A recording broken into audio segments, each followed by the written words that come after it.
Hey everybody, welcome to Landscape Rescue. My name's Stuart Moore, and on this video we're going to talk about what's in my garden. Some things that I'm going to plant that you have seen me purchase. I've got some work ahead of me. There is plenty of stuff to plant. We're going to do a little updates, I think, too, on some of the stuff that wasn't necessarily blooming full bore. Look at this cool guy. For all the sunflower purists out there that are sunflower experts, the genetics are going to be pretty messed up next year, which I'm excited about. I have to admit that that is probably the funnest part about sunflowers, is mixing them all together, harvesting the seed, planting them next year, and then just seeing what you get. Alrighty, here we go. So this big berm, let's get into it. Let's just get into it. There's like little boy droppings all over the place. Random hammer. And we wonder why when we were kids, our dad was like, I can never find any of my tools. That's because we were leaving them just in the middle of the yard. If you remember, in the last video, I picked up the Buzz Blue Dwarf Butterfly Bush. So what I was thinking I'd do is just make a nice little, just kind of meandering line linked in with this rose here, right in front of the May Night Salvia and the Black-Eyed Susans. I've got one May Night Salvia that I lost to moles. When it was just a little baby, when it was just a little guy, I planted it. In that video, 20 Black-Eyed Susans and 20 May Night Salvia. Anyway, in that video, I had gone around and planted very early season, so the plugs weren't fully grown into the 1 gallon pot. And so I got some really deep root growth out of them. And that's what's making this berm so drought tolerant. It's gotta be, because I don't have to water this berm that often. So that was a good move on my part. Unfortunately, this is very nice fluffy soil, so this isn't typical Missouri digging in here, and the moles were just having their run of the place. Now I got rid of a couple of them. Parenting tip: do not stab a mole with a pitchfork in front of your 6-year-old, who is somewhat of a gentle soul. Jeez Louise, this is the most traumatic thing that kid has ever seen. And like, you know, like midway through it, I'm like stabbing the mole, and I'm like picking it up, and I'm drenching its blood all over my face, and I'm screaming like a warrior. It's not like 5-year-old friendly. So anyway, I was just teaching him about moles, how my dad taught me about moles. We come from a rather warrior-rich culture in my family. We're all military men. And military women. My mom and my dad met in the military, so you can just imagine. Right? So anyway, we're going to do a nice little drift of these Dwarf Buzz Blue Butterfly Bush. I got those for $6 a piece. They're Monrovia. I was super excited about it. I'm still going to inoculate the soil, even though Monrovia uses beneficial fungus and beneficial bacteria initially when they plant. I'm going to do it again, just because better safe than sorry. And then we're going to use the Agroform, the 2-year fertilizer tablets by Scott's Agroform tabs, the 21 gram 2-year fertilizer tablets. There's been a lot of questions about those. I did put a link in the description for the Agroform tabs. I know that's expensive for fertilizer, but just remember, it lasts 2 years. So the cost, and this is answering another question I've already answered in the comments, but the cost ratio, it about breaks even if you're going to feed stuff. And I am a big advocate for feeding things because I prune things so often, right? So I don't want to be worried about pruning things. So I'm a feeder, pruner kind of guy. And we have some discussions at work about, well, I'm not a spirea fan. That was one of the things that popped up. And I said, you would be a spirea fan if I was the one taking care of your spirea, because I would feed them and I would trim them often enough to where they would bloom really well and they would look nice and tidy, and it would be an enjoyable experience for you. But spirea, like Weigela, kind of gets leggy, right, if you don't take care of it. Some of the prettiest hedges I've ever seen were spirea hedges, you know, little princess spirea. So that's kind of the way I look at it. So those Scott's Agroform tabs allow me to not have to look in the garage, find out, do I have any of the furlough tree and shrub fertilizer that I typically use if I'm not using the tablets? Do I have any? Oh no, I don't have any. So now I'm running around looking for it. The local garden center doesn't have it. The local hardware store doesn't have it. What am I doing? Then I use a product I've never used before. It's a lot of work. You guys know me well enough to know I'm a lazy landscaper. I'm a lazy gardener. Make it easy on myself. So we're gonna do the drift here. If you can see, these black-eyed Susans have really taken off. I've kind of replaced some of the May Night Salvia and I lost some black-eyed Susans. So in places where it looks a little different, like it looks a little off, it's because I lost a black-eyed Susan and then I found like a $3 May Night Salvia, or I found a $3 Salvia and I just plugged it in where that was supposed to go. So some of this looks a little off, and the cool thing about this berm is in the spring, all you see is the salvia. Oh, it's so pretty. It's all purple. The whole deal's purple from the street. And then in the summertime, you see all the black-eyed Susans and the sunflowers. So look at the view from the street.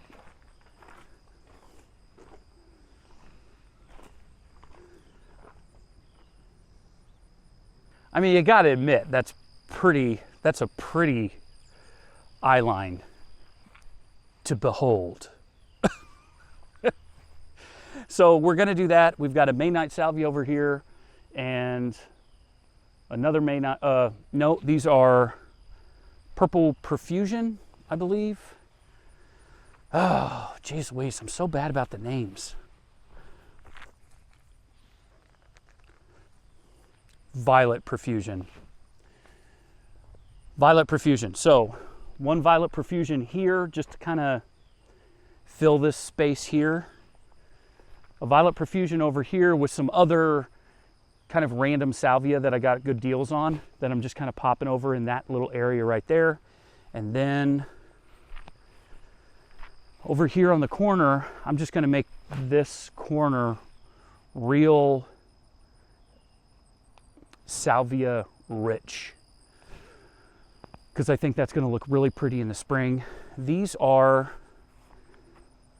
little quickfire hydrangeas. 1, 2, 3, 4, 5, 6. So there's 6 back here to kind of block me from the little Chewbacca. Let's do a little update here. See these Irish eyes? These Irish eyes, super pretty. I ended up having to cut one of them back. That one you're looking at right now. I cut that one back. And we've got some salvia kind of growing in with those autumn rudbeckia. And everything is doing well. These, I bought these as a 4-inch along with the Irish eyes. I bought those as a 4-inch. I popped one tablet in with them, inoculated the soil, mulched it, root stimulated it about a week later. I mean, that is the best $3 I've ever spent. And I think those were proven winners. They were some sort of, proven winners. But that 4-inch group that I planted, because I planted it during the spring rains, so the spring rains were still happening. They don't wilt. We did get a thunderstorm. That's why all of my Limelight Hydrangea trees look like they just got done watching a Tyrese movie, because they're just, the acting is really what depresses them. How horrible of an actor Tyrese is. So anyway, that's why they look so depressed. That Dwarf Hibiscus, I planted one here, and this gets full sun. Doesn't look like it now because it's like 7 o'clock in the morning, 8 o'clock in the morning. I don't know. And then I did the same thing, because I got 4 of those, if you remember. I got them for $8.50 a piece.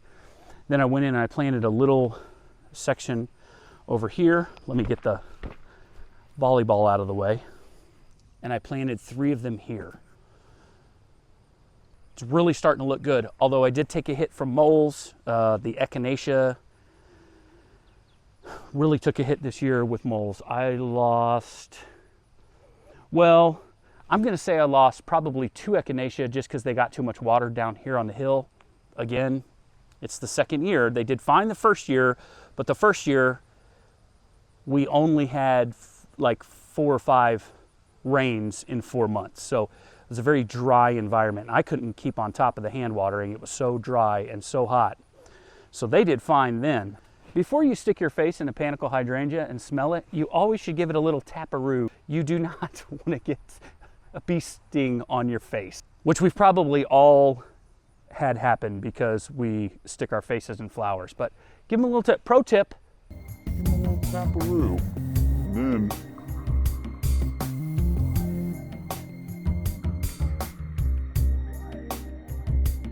oh, panicle hydrangeas, have you ever done anything wrong, ever? Look how pretty these things are. Even all pissed off from watching that Tyrese movie. Ooh, that's nice. Oh. What else is as much fun as doing this? These are cool. And I'll tell you what, guys, if you don't have a panicle hydrangea in your life, Get one.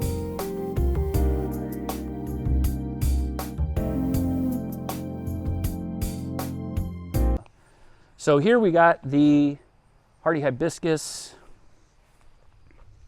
Luna. No, I'm not going to do that. I'm going to look at the tags before I start fumbling around. Adore head over heels. Remember, we got the 2 Adore head over heels for 50% off. That was a steal. I wish I was a millionaire. I would have bought 1,000 of those. Midnight Marvel. Nailed it. Midnight Marvel. So how this is going to go: Midnight Marvel, Adore head over heels, Midnight Marvel, Adore head over heels. This corner gets a little shady in the afternoon, so this gets a lot of morning sun, and then it gets some hot afternoon directly overhead. I could probably put something else here. This was kind of going to be my hydrangea spot. I wish we could have like a committee where I could just talk to you guys about this and we could just bounce ideas off of each other. I'm really thinking about doing a Facebook group that's just for subscribers, so we can just kind of bounce ideas off of each other and just talk and send pictures and stuff. We can do that through Facebook. We can't do that on YouTube. Here's my conundrum. This isn't the ideal spot for them. This would be the ideal spot for like a European hydrangea, an azalea, a pieris, giving up a lot of my experimentation area because this gets sun probably till about 2. So it's hot. It's hot. It's only missing out on 1 day or 1 hour of the hottest sun of the day, which is between 10 and 3. But I could put a couple over by the shed. That's a more ideal environment, but I kind of want to do something over here because it's just so barren. I will make a decision. By the end of the video, you'll know what I did with this. All right, since the cat's out of the bag on the crappy front of my house, we're just gonna go right into it. I'm gonna give you a whole big full view of it. I've got 2 bobos to plant and 1 little lime. So the little lime is gonna go right here. And there's some anemones in here that have never really done very well, but their first year was last year, and last year, if you remember me referring to it as the Armageddon for plants, that was a rough year. I'm just gonna leave them for now. I'm gonna put the little lime, see that little lime right there? I'm gonna put the little lime right here because it can do kind of whatever it wants, and I think there'll be a nice backdrop because the Japanese snowbell is gonna bloom in the spring, white. It's going to be very pretty. It's going to be kind of the only thing happening in here. I mean, there's going to be green. Everything else will start greening up, but you'll have that going, and the Dwarf Fuji cherry will be blooming at that time also. Then in the summer, this guy's going to turn like it is now. The Japanese snowbell is going to be done, and it's just going to have leaves.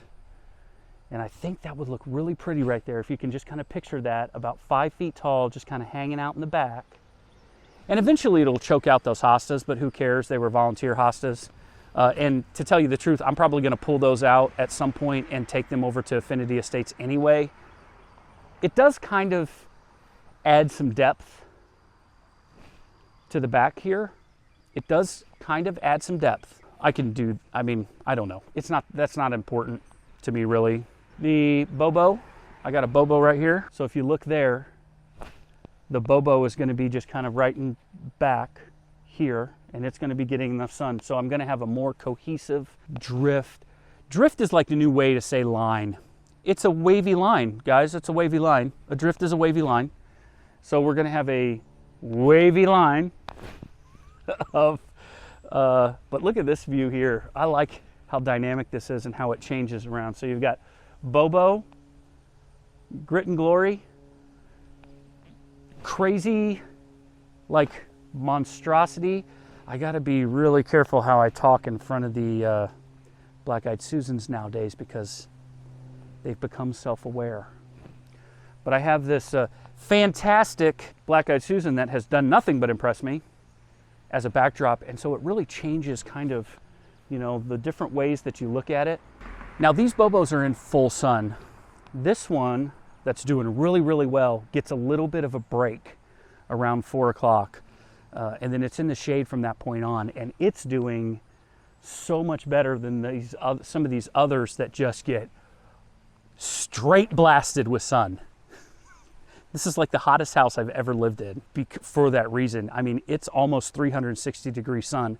That's why I think those will be fine, because I've been working over there. It's hot. I think they're going to be fine, but that'll be a good experiment to do. And if they don't make it, God forbid, I'll know if they're not really enjoying themselves, and we'll pop them over and put them over there. But I mean, for what we paid for them, not that big of a deal. But right, so I really liked this little feel here, especially when you open this door and you're sitting on the couch, you can see this whole corner right here. And so you get the bobo, the grit and glory rose, another bobo, black-eyed Susan, and then this black-eyed Susan over here, which I think got hit with a mole. I don't know what happened, but I ended up losing 6 or 7 just big long stems. Well, if you look, that is all filled in now. That's a tough beast. That's a tough plant to have around. You saw what happened to my echinaceas when a mole ran through them, and a mole ran through the center of this one, and I ended up just cutting it out. Now it's blooming. I could take you over to an echinacea that I cut it back early in the spring, and it still hasn't bounced back. It's pretty frustrating. Does anybody else's sweat feel like acid? Then we've got, and I was planting the bobos for maturity, but I got such a good deal. I think I got these bobos for like 12 bucks. So I popped another one in between these two. So I popped these guys in there.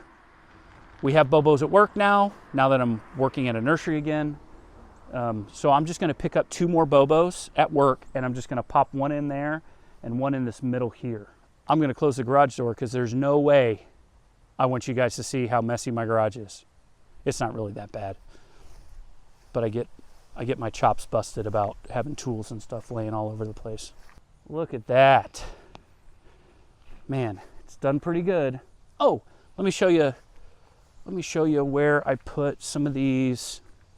So I really wanted some purple over here because it was just this big kind of half circle of black-eyed Susans. This black-eyed Susan I planted this year to just kind of fill in that space, and I planted another one back here. Now remember, I use pre-emergent, so my black-eyed Susans don't go crazy. I don't get a lot of pups.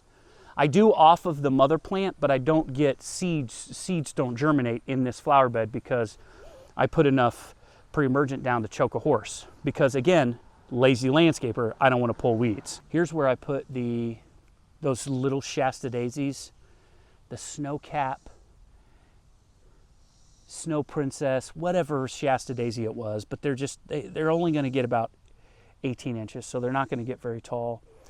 And then I'm probably going to leave this anemone here, and I'm just going to let him fight it out with the salvia. You're going to lose, so I'll probably have to pull it out. And so I've got those kind of spread around, but I cut them back.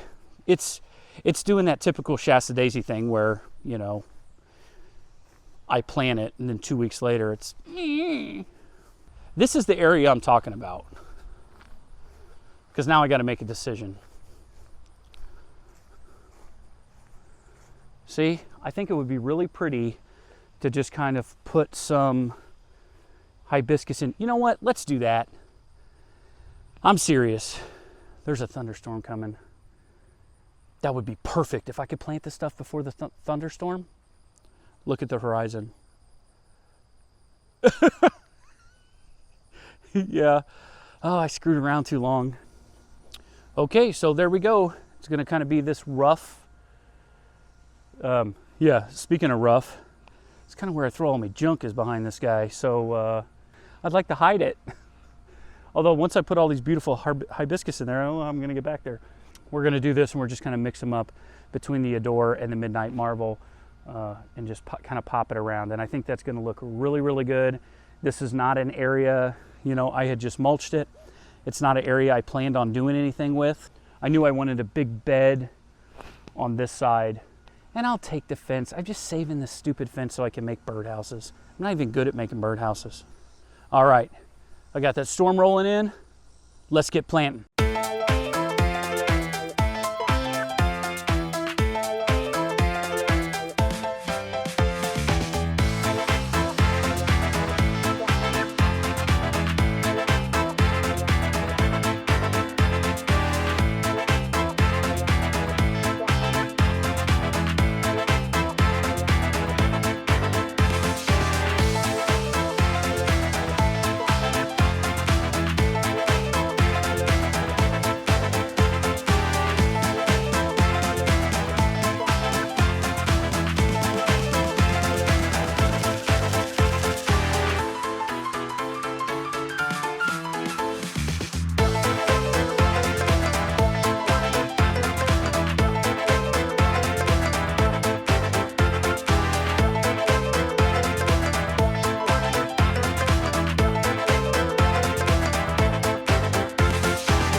Woo, that made me feel like I was in Missouri.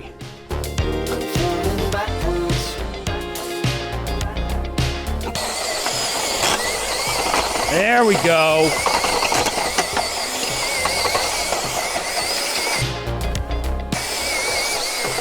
Yeah, now we're in the show me state.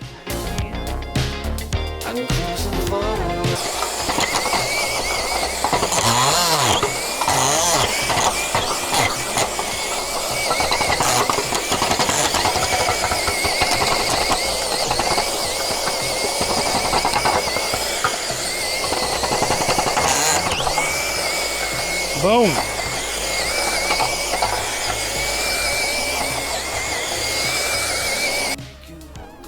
And that, kids, is why you own a power planter. I'm gonna make you go.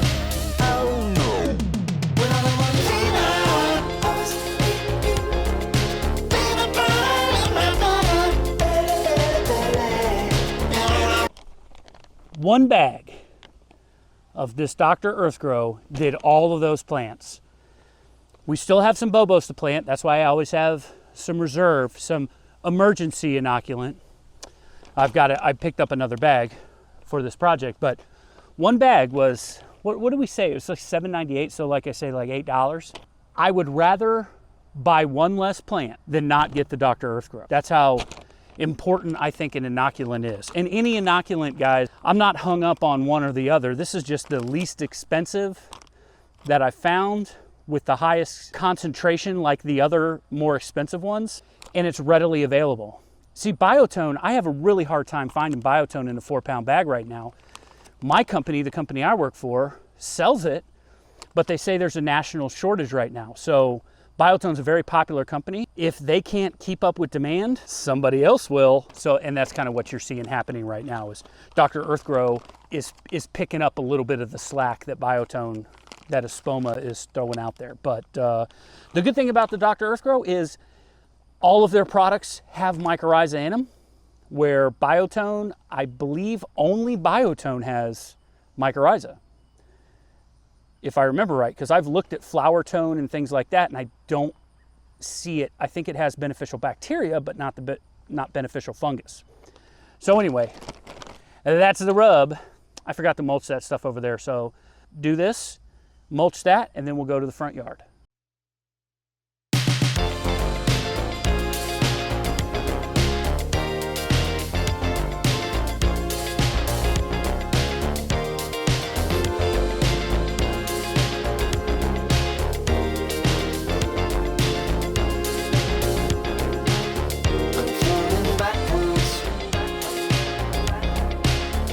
Sad you feel,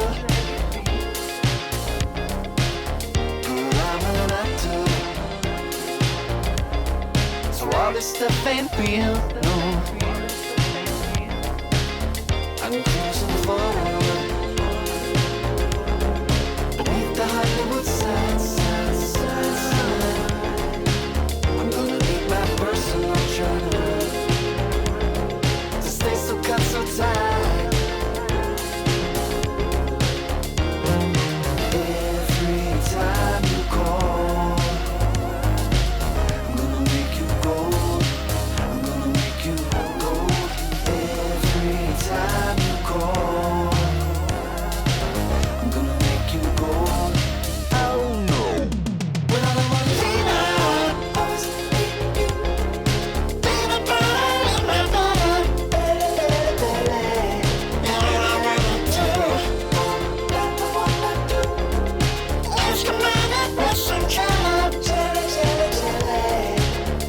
Vegan hot dog on the way to Jupiter. Some genius decided to put blue plastic down as weed barrier. And then the sun hit it and it turned all brittle. And I tried to get as much of it as I could out, but I still run into little patches of it here and there. It's probably the same brainchild that thought it was a good idea to put ivy on the house. Make you gold. I'm gonna make you gold every time you call. I'm gonna make you gold. Oh no. When I want to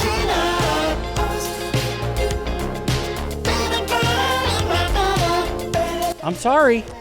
I'm sorry. Oh, I'm sorry. Trying not to get stung.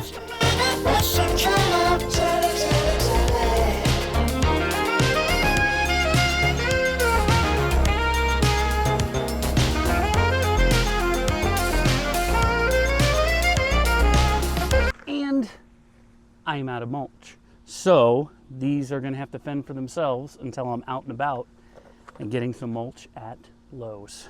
All right, guys, so there it is. We planted the little lime hydrangea. See the little guy right there? Good. We planted those 2 Bobos. And then planted the other one right here. So today's Sunday. It'll be really hot next week. You guys will be seeing this on a Friday, because with this new work schedule, it takes me about a week to edit everything and get everything going. But here's my policy on that. They say be consistent with how you release videos. I am going to be consistent in this way. When I'm done with the video and it's ready, I'm gonna give it to you guys. That's it. So if you've noticed, when I release my videos, I mean, I released like 6 videos or 7 videos in 6 days, because I think I released 2 on the same day because I was going to schedule it to be the next day, and then that thing was ready. I get excited. I want to hear from you guys. I think that's the goofiest part about this, is I want to talk to y'all, and I get to talk to you more when I release videos. So I'm putting videos out as soon as I can get them. But with the new work schedule, it takes a long time to edit this sort of stuff. All right, guys. Well, I really appreciate you sticking around with me and joining us on Landscape Rescue. My name's Stuart Moore. Thank you for letting me into your home, talk about plants.